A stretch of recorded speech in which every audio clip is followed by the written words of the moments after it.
All rise. The Court of Appeals, Division 1 is now in session. Thank you. You may be seated.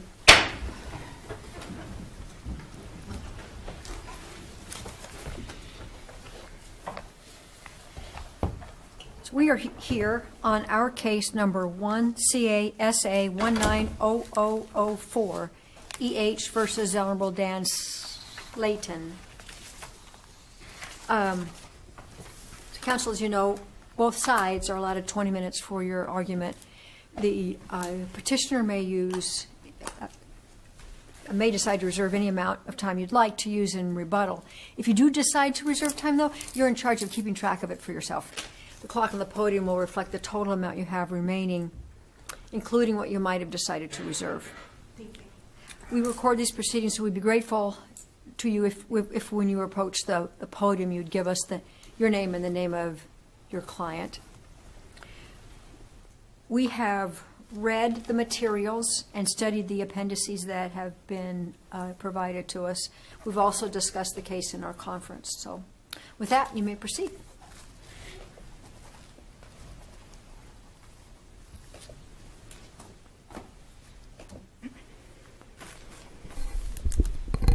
Good morning. Colleen Clace, Arizona Voice for Crime Victims, on behalf of petitioner EH.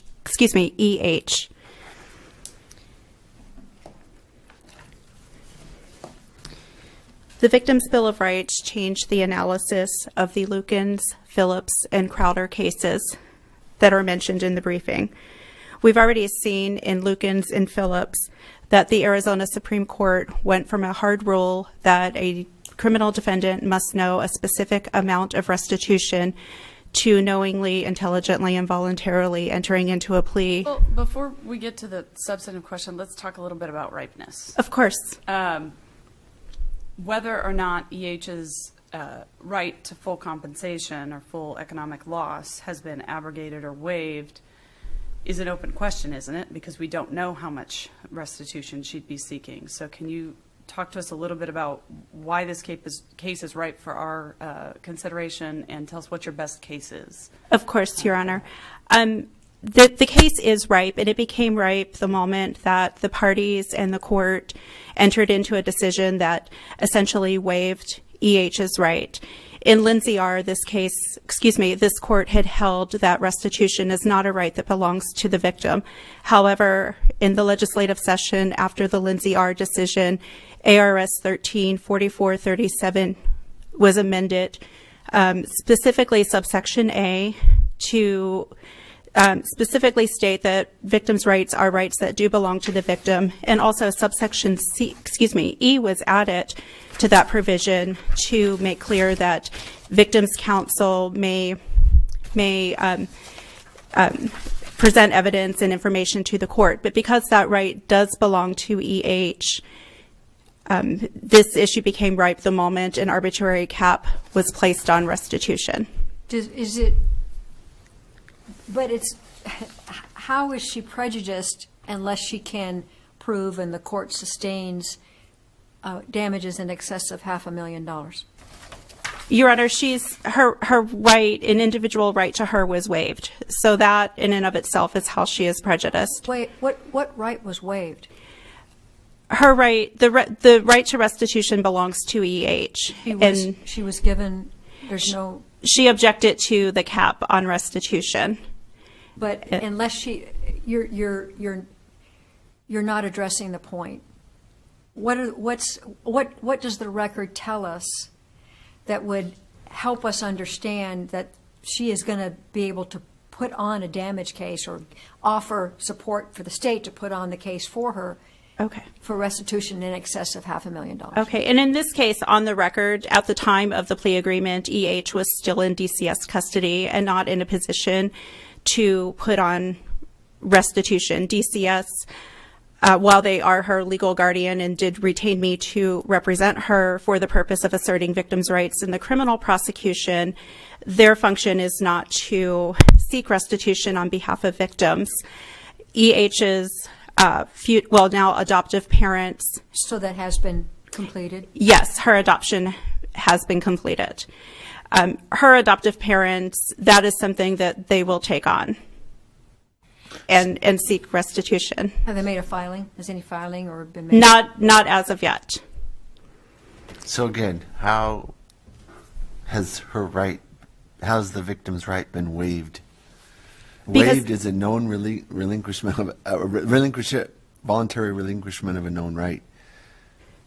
Your Honor, because She didn't waive. Well, how did she waive that? If the state has said, has the state said we will not hold a restitution hearing if it comes up? Has the court said I won't hold a restitution hearing if it's requested? no, Your Honor, and in fact, the court, for the 3 defendants who pled guilty, the court has left restitution open for the duration of probation, understanding the predicament that EH is in. But because the amount that... Which I understand that, and that was more of a rhetorical question, but I'm struggling with the fact of how is the victim harmed, prejudiced, whatever you want to call it here. I'm not seeing the need for this court to take on what could arguably be, and you may be very well right on the Phillips is no longer good law, but why does this court need to take that up when it could be moot in a few months or a few years, or that question could be moot? Now, you might say, well, it'll affect other cases. Well, but this is this case. Right. And then generally we don't go reaching for constitutional issues. In fact, we try to avoid them unless we have to take those up, generally speaking. Of course, Your Honor. And in this particular case, EA is a surviving family member of a homicide victim. The issue is that there was an arbitrary cap, and it may appear high to someone not involved in the case or someone not involved with this particular victim. But there is more than one statutory victim in the case. I can't speak to whether the other statutory victims intend to seek restitution. But my concern moving forward, and I put this on the record with the trial court, is that she may be a person who needs lifelong counseling. And in that respect, $500,000 may or may not be enough. So the issue that I have, aside from the negotiation that she objected to on the cap to restitution, is that she may need lifetime counseling, and I want to make sure that there is enough there that the court will order for her, that she's not limited to only being able to seek $500,000. If, what does the record tell us about the other statutory victims? The other statutory victims, I do not represent them. I can't speak to whether or not they intend to seek restitution. Are there other statutory victims? I believe there are 2 that I know of. 2? The biological parents of JH, the homicide victim. They've not been involved in the case. My guess would be that they don't intend to seek restitution, but I don't represent them, so I can't speak to that. Are the other children that were in the house not statutory victims? 'Cause I had understood there were 4 other children in the home. There were 4 other children in the home. I don't know whether they fall under the statutory definition of a victim. I believe they may have been cousins to JH. I know that the child abuse... If you don't know, if you're okay. speculating, that's... Yeah. Okay. My understanding was that they were not victims, but I do not represent them. Okay. And, Your Honor, if I may answer your other question, you had asked whether the guardian ad litem could have helped with this. And to clarify my role, I'm the victim's attorney. She did not have, my understanding is that she did not have a guardian ad litem appointed in the dependency proceeding, but she had a separate child's attorney. I did not ask that child's attorney because I believe it would have been outside of the scope of what she was contracted to do by Coconino County. But my role will be seeking restitution on behalf of EH and her now legal representatives, her adopted parents, yes. Okay, getting back to Lukens Phillips. Yes. If the right that our Supreme Court identified in those cases of a pleading defendant to have a cap on the amount of restitution, if that is grounded in the United States Constitution, wouldn't that trump any rights under the the right that you're asserting under the Arizona Constitution? Yes, Your Honor, and I believe if it is indeed grounded in the 14th Amendment of the U.S. Constitution, that it would trump a victim's right. However, after Lukens, in the Crowder case, the Arizona Supreme Court swayed away from what they initially said in Lukens and Phillips. And Lukens and Phillips, those cases are distinguishable because those cases involved Lukens involved a statutory cap, I believe a property offense, where between $100 and $250 was the issue. Also at that time, prior to the Victims' Bill of Rights, that's prior to court rulings where victims could seek restitution for coming to court, for missing work to come to court. In Crowder, the court said due process is only violated if restitution is a relevant factor in entering into a plea agreement. And in most cases, I think that it would be hard-pressed to say that restitution is a relevant factor. And in this case, I know that the 3 pleading defendants could have gotten DOC time, but they could have also ended up with probation after trial. But I think it would be hard-pressed to say that, disingenuous maybe to say that it's a relevant factor, because the first defendant who entered a guilty plea, Jason Conley, prior to my involvement in the case, restitution was not even mentioned in his plea agreement. But is it in the Supreme Court cases you mentioned, what happened in those cases is that ultimately the trial court awarded restitution in excess of the cap? The trial court did in Lukens and Phillips. Okay, and then the question was whether the defendant could revoke his plea. Correct. And in those... So doesn't that teach us what would happen here?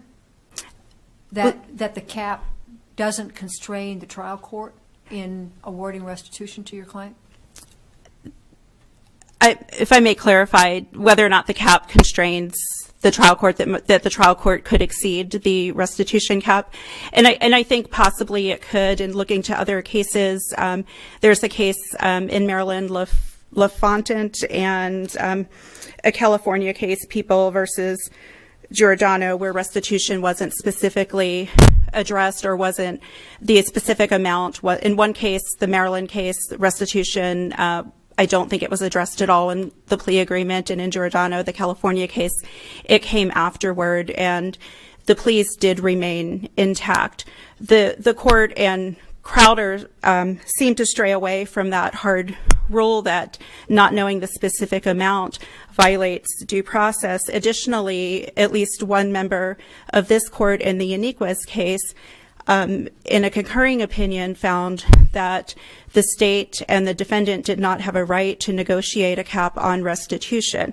And how the the Victims' Bill of Rights changes that analysis is that the Victims' Bill of Rights vests the legislature with authority to define, implement, preserve, and protect those rights. And in doing so, they have always, they have said that that right is a right that does belong to the victim, that only the victim can waive it through the amendments to 1344-37. Additionally, restitution by the legislature in 13603 is couched in the terms of full restitution, and this court has also upheld restitution to mean full restitution. Your Honors, I do want to reserve some time for rebuttal, but if I may address the issue regarding the victim's right to have counsel in the courtroom, and that is a right that's implicit in the Victims' Bill of Rights, subsection A1, the right to be treated with fairness, respect, and dignity, and in 1344-37A, the victim's right to counsel. The legislature mandates broad interpretation. So we're familiar with the statute and Sure. the Victims' Bill of Rights, but in the facts of this particular case, is there anything on the record that you made, or anything in the briefing that you provided, where EH was prevented from some specific participation by virtue of where counsel was seated? Your Honor, EH herself wasn't prevented from eventually asserting her rights, but the issue that with these hearings and victims' counsel being relegated to the galleries, that the hearings are fluid.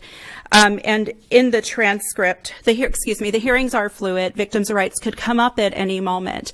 I was, for the first time on October 9th, told to sit in the gallery rather than in the line of chairs lining up against the bar. The issue with sitting in the gallery is that it inhibits my ability or any other victim's attorney, their ability to provide diligent and competent representation to our clients when a issue I comes up. understand the argument. I guess what I'm trying to get at is there's something It's specific in the record. that says, you know, there was a colloquy I didn't get to participate in. There was a question I didn't get to ask. There was something that moved too quickly. Was there something specific that actually happened? In the this transcripts, Your Honor, for the October 9th hearing, there was an instance where after I was seated in the gallery, and I do have the page number for you, but after I was seated in the gallery, an issue came up with somebody from DCS who was going to read a victim impact statement. And sentencing and victim impact statements, that's within the right of the victim to have their own attorney to do. And the judge seemed to be questioning whether or not this person could make a victim impact statement. I could have spoken to that. He did speak to the prosecutor about that instead of me. But in that case, EH did have a right to have me address that issue with the court. I have about 5 minutes left. If it's okay, I would like to reserve the remainder of my time for rebuttal. Sure. Thank you.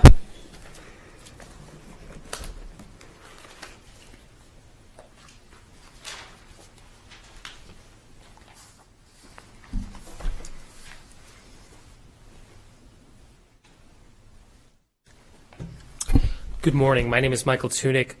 I'm here from the Coconino County Attorney's Office on behalf of the state of Arizona, and the other parties have agreed that I will be presenting argument on behalf of the real parties in interest. The petitioner argues that although she has not presented a claim for restitution to the trial court, she's entitled to special action relief from this court, and that's based on her right to restitution as guaranteed in the VBR. I have 3 issues to discuss today regarding that. The first is whether this case is ripe for your consideration. The second case is the nature of that right, whether the victim has a right to direct the prosecution with respect to restitution with regard to the cap, especially when that cap is required under Arizona law to protect the defendant's due process rights. And the third issue is whether the victim or her representative has a right to be seated in the well of the courtroom. On the first issue, how does this normally play out? We are told that, including by our colleagues who used to sit on the Superior Court, that it's customary to set a restitution cap pretty high, beyond, maybe out of an abundance of caution, beyond what the expectation of the proof may be. What happens when the proof of damages does exceed the restitution cap?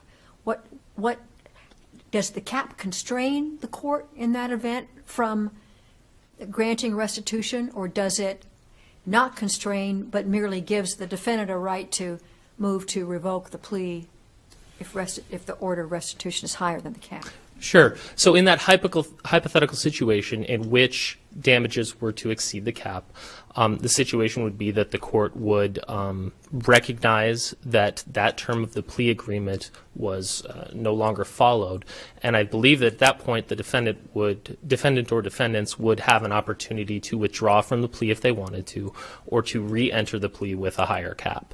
That would be the practical way to handle it. So if they wanted to, they could be let out of that plea agreement because the restitution were to exceed the cap, and then they could choose among their options whether to go to trial or whether to enter another plea agreement with a higher cap, or they could agree to waive that right and go ahead with a higher number, agree to enter a plea agreement. So are you saying that the cap would not constrain the court from awarding restitution in a higher amount? Well, the defendants would have to agree to a new agreement that included that higher amount. or they would have to go to trial, and then obviously after, if there were a conviction, after conviction, there would be no cap. So the court would be allowed to go up to the cap without reopening the plea, and then if it were in the hypothetical situation where it were to exceed the cap, then the plea would have to be revisited. And again, that brings me back to the ripeness argument, which is that that's a hypothetical situation. There has been no evidence on the record before this court or before the trial court that there's been no restitution claim of any kind. Have you got any information to add to the response of your colleague about how many other victims there may or may not be in the case? So in terms of statutory victims, there are a biological mother, and in this case, just for factual background, the biological mother gave the child to the defendant who was convicted at trial at a very, very young age, in infancy. So she's not been terribly involved in the child's life. She wasn't terribly involved with the case at trial, and she has not put forth any sort of restitution claim for her on her behalf. Also, the biological father is in essentially the same situation. There was a question about the other children in the home. They are not statutory victims in the case. So in this case, the bulk of the restitution would be from petitioner that would be presented. And again, the question is, has an injury occurred, and has the right been violated? And really the essence of this question is, what is the right? Is the right to recover restitution, or is the right to negotiate restitution and to direct restitution, instead of the state? And of course, there's a lot of case law that says that the victim does not direct restitution and does not direct the prosecution. That's a function for the state. The court asked about a guardian ad litem. My understanding was that Ms. Houle, the attorney in Coconino County, was the guardian ad litem in this case, and that she participated up until the adoption was finalized. I learned last week that Respondents' Counsel had recently learned that the adoption was finalized on November 30th of 2018. So since that time, there has been no restitution claim of any kind. So that's kind of the dividing line. Since then, there's been no restitution claim. Before that time, I believe that the GAL and all of the parties involved, the GAL, adoptive parents, foster parents at that time, could have aided in compiling that information to help the state with bringing a restitution claim. That just hasn't occurred at this point. There may be good reasons for that, but at this point, in terms of the ripeness concern, those reasons don't really matter. The question is whether an injury has occurred and whether there's any evidence on this record of an injury, of a denial of a restitution claim. And that simply hasn't happened. There's no evidence of any denial of any restitution claim, nor any claim that the restitution will exceed $500,000. And I just want to point out that State v. Howard allows the victim to project, to ask for future claims of restitution that have not yet been incurred. So that's a procedure that can happen, and that information can be compiled and presented to the court. So, we don't have to wait for the receipts to roll in. We can make that determination earlier on. And going back to the GAL, guardian ad litem, they can communicate with DCS, with foster and adoptive parents, with the victim's attorney, all of these things under Arizona Supreme Court Administrative Order 2011-16, which tasks them and authorizes them to make those communications, anyone who is important in the child's life at that point. So again, both with the lack of evidence and because the trial court has not ruled, the issue is not ripe for consideration. The next issue has to do with the restitution cap and whether the victim can essentially veto a plea agreement based on a restitution cap. The first point is that it's clear under State v. Phillips, an Arizona Supreme Court case, that there must be a restitution cap, that the defendant, in order to knowingly, intelligently... Your position that the VBR doesn't change that at all, or if it were to change it, it can't change it because this is a right of the defendants, that the victim can't? What is your position with regard to the VBR? So my position is that I believe that the question that was asked earlier is on the right track, which is that this is interpreting a federal constitutional right. So this is the state Supreme Court interpreting a federal constitutional right that can't be... The fact that the federal system actually views this the exact opposite. In other words, that the federal rules of criminal procedure specifically allow for plea agreements without a cap, that the federal case law indicate that it is not a due process concern to have federal criminal defendants enter into plea agreements with no cap.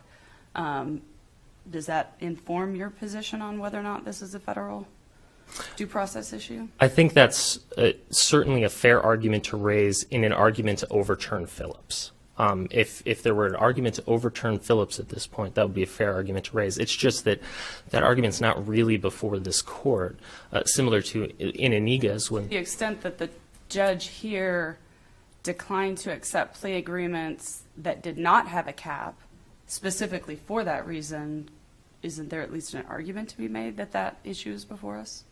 Well, I guess what I mean is that I believe this court is bound by Phillips. And so I don't believe this court can overrule Phillips. And that's the binding case law that we were working with at the trial court level and that the trial court upheld, is that in order to have a knowing, intelligent, and voluntary plea, you must have a cap.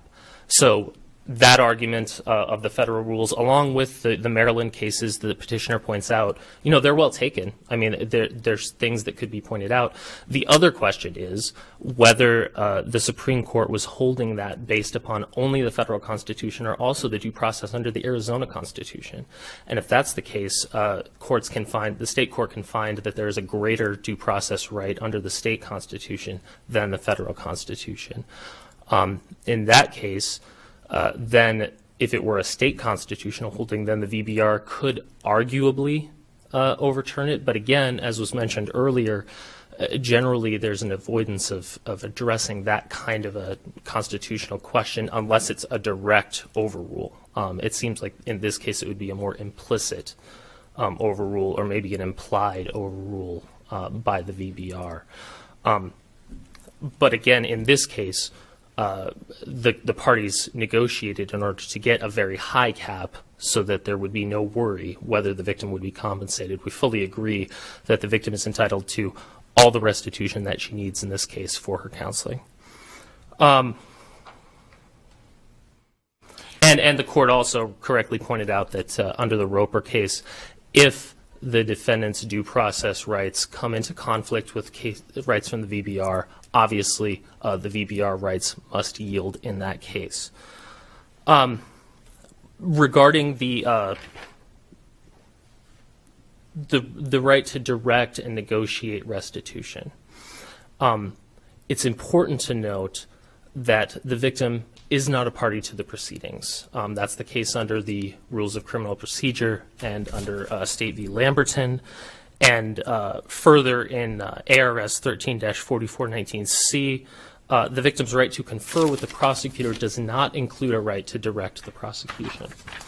If I could get on that point, in the litigation of the restitution claim, is there reason for us to think that this particular factual scenario, in particular the sequencing, is unusual in that you have a pleading defendant who wants to enter a plea 2 years after the crime, although I understand there was some issue about how to ascertain whether a crime had been committed. So let's just say a pleading defendant in a situation where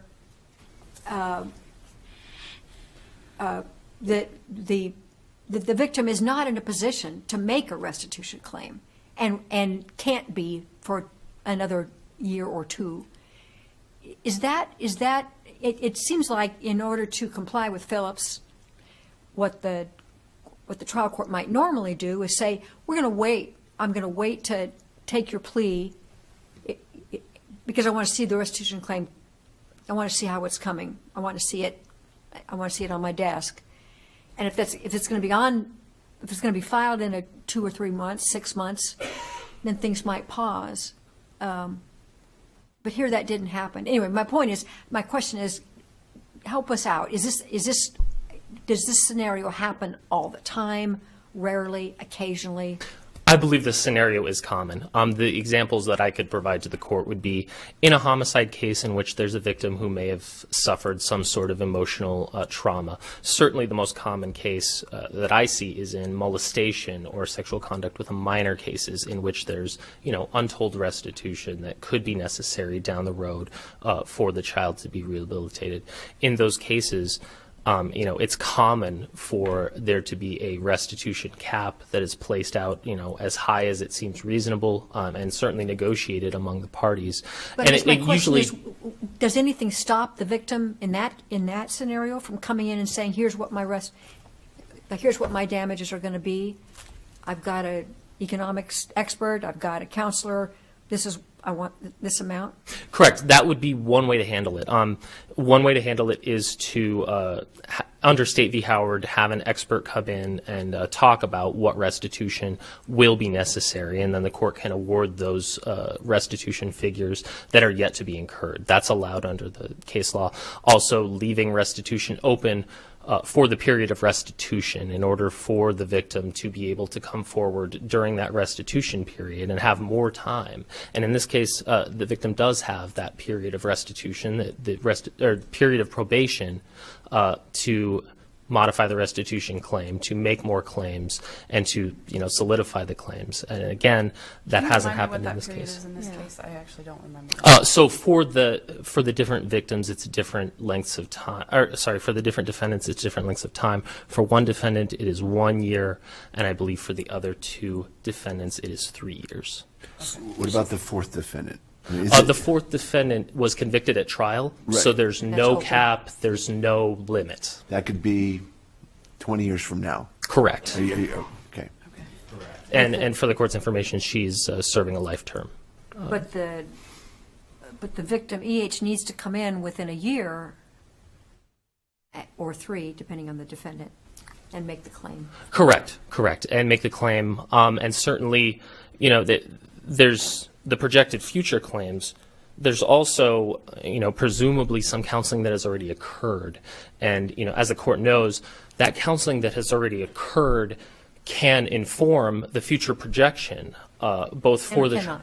cannot. Can just as a factual matter, can show the trajectory of the counseling and show what's going to be required in the future, or give some idea of that to the trial court so that they can make a just determination.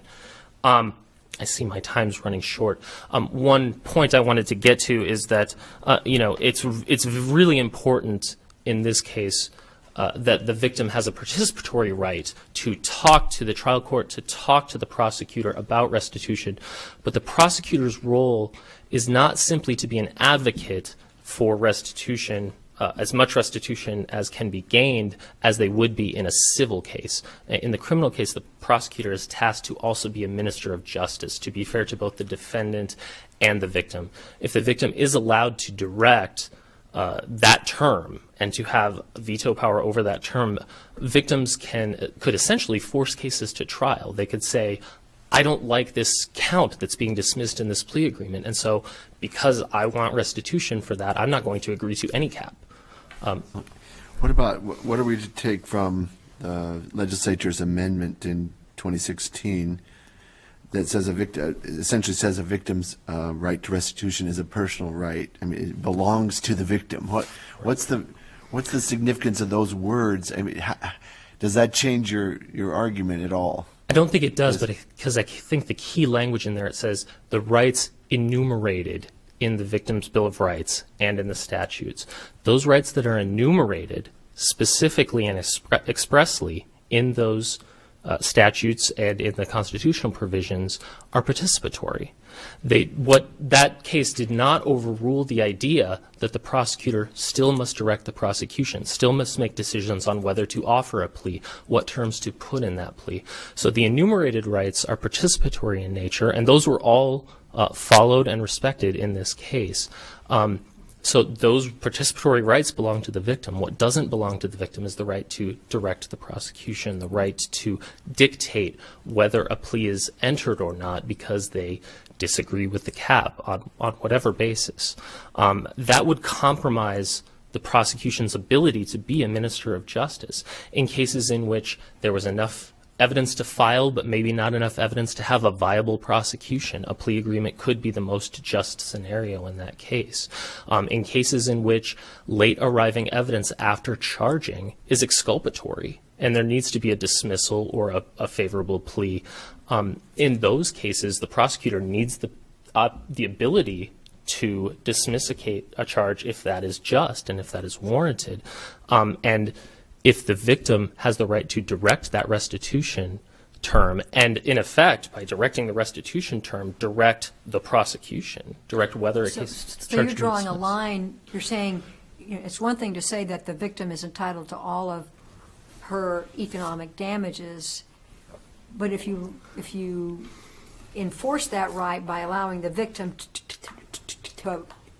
to prosecute that claim, that there's a direct line between that and not having a veto right over a plea.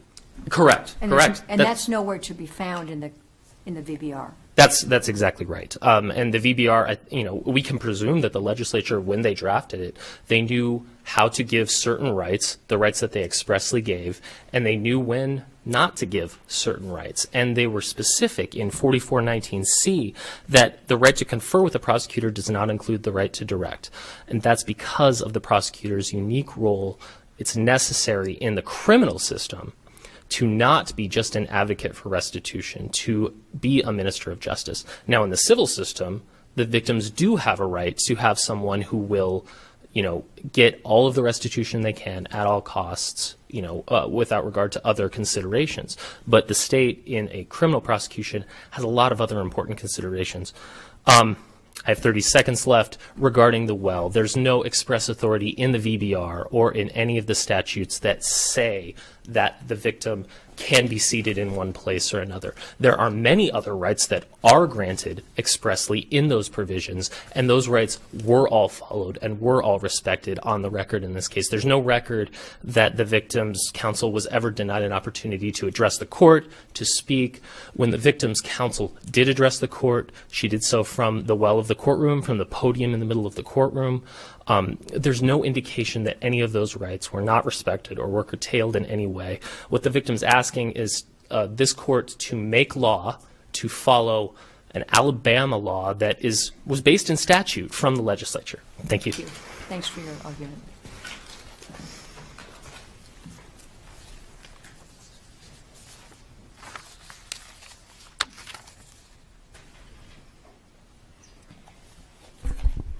Thank you. A few points I would like to make as far as the state's comments about directing prosecution.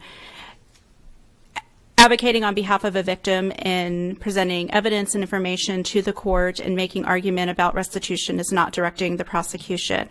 The legislature, restitution is an enumerated right, and they do have the authority to preserve, protect, define, implement those rights.